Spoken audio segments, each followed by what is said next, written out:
약이 든 요구르트를 판 거야? 이봐, 이상한 냄새가 나잖아. 과연 요구르트에 살충제를 탄 사람은 누굴까요? 안녕하세요. 로이어랜드의 김지훈 변호사입니다. 오늘은 1998년 울산에서 벌어진 김용민 군 요구르트 테러 사건에 관해서 알아보도록 하겠습니다. 1998년 7월 19일 저녁 6시경 울산 남구 삼산동의 한 백화점 지하 1층에서 한 남자아이가 쓰러졌습니다. 초등학교 6학년 김용민 군이었습니다. 딸기 요구르트와 샌드위치를 먹은 지 10분 만에 아이는 배와 머리가 아프다며 음식물을 개워내더니 이내 정신을 잃었고, 아버지 김영세 씨는 식품 매장 여직원에게 고래고래 소리를 질렀습니다. 아이는 그날 급격히 상태가 나빠졌고 울산대병원으로 이송됐지만 55시간 만에 숨졌습니다. 부검을 했더니 아이의 폐와 위장은 진녹색으로 변해 있었고 폐출혈도 보였습니다. 1차 소견은 약물 중독이었습니다. 국과수의 정밀 분석 결과 용민 군이 마셨던 요구르트에서 살충제 성분인 포스파미돈이 검출되었습니다.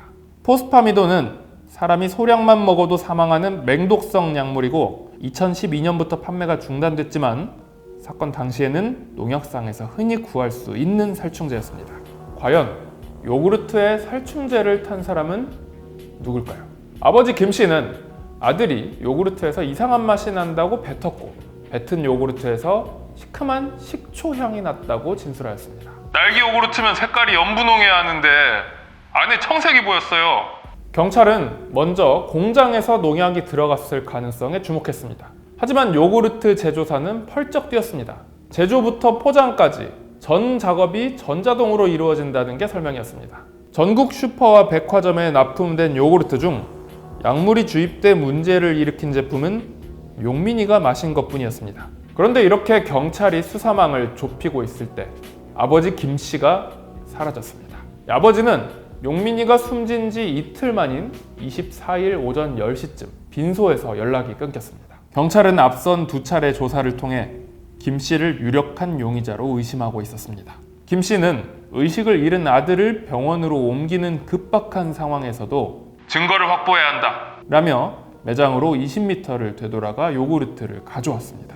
또 용민이가 숨지자 큰아들에게 중형차인 크레도스를 사주겠다 라고 말했고, 장례식장에서 이런 말도 자주 했습니다. 백화점이 해결해주지 않으면 죽은 애 리어카에 싣고 시위할 거야. 백화점 CCTV에서도 이상한 점이 포착됐습니다. 김 씨는 사건이 발생한 19일에 처음으로 백화점에 갔다고 진술했는데요. 하지만 앞서 17일과 18일에도 백화점 식품 매장을 찾아가 음료수를 산 것으로 확인됐고, 범행을 연습하고 장소를 물색했다는 의혹이 한층 짙어졌습니다.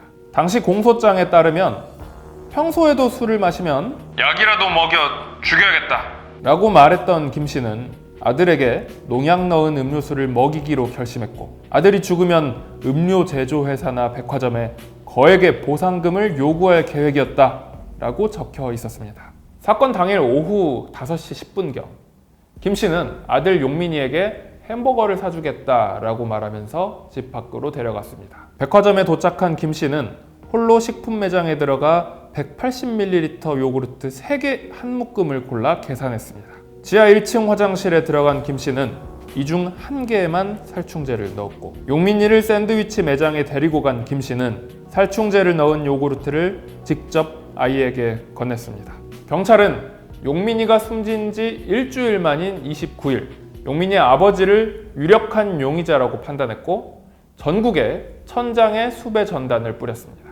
이후 현상금을 300만 원으로 올리고 특별 전담반을 꾸렸지만 성과는 없었습니다. 경찰로부터 사건을 넘겨받은 울산지검은 2013년 7월 17일경 용민이의 아버지 김 씨를 재판에 넘겼습니다. 이날은 살인죄 공소시효 만료 하루 전이었습니다. 현재 김 씨는 기소 중지 상태인데요. 객관적인 범죄 혐의가 있어도 범죄자의 소재가 불명할 경우에는 수사를 멈출 수가 있습니다. 즉, 지금이라도 김 씨를 잡으면 법의 심판대에 세울 수 있다는 뜻입니다. 보상금을 이유로 아들을 살해했다는 혐의를 받는 김 씨. 아직 살아있다면 70대 노인일 것입니다.